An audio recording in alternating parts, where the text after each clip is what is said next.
maglalagay tayo ng mga accessories. Ito yan. Yung mga nagdatingan. Ito, dito yan sa taas.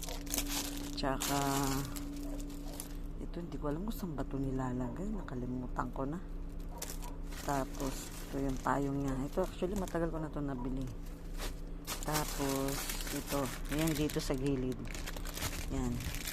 Sa gilid para hindi nalalaglag yung mga kung ano-anong anit-anit. Tapos, ito. Yan, dito. Panlinis. O, diba? Pangkuskus.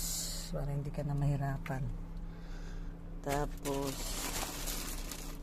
anong sunod ko pa alam. Yan.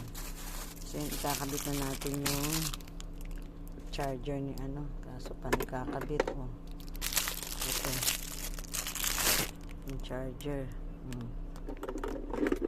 Ayan. O, diba? Ayan ang charger. Ayan, charger. Ayan na, pwede naman siyang ano. Ayan. Problema, sana ikakabit yung ano. O yan, for today's video guys. Okay, nandito tayo sa loob ng sasakyan.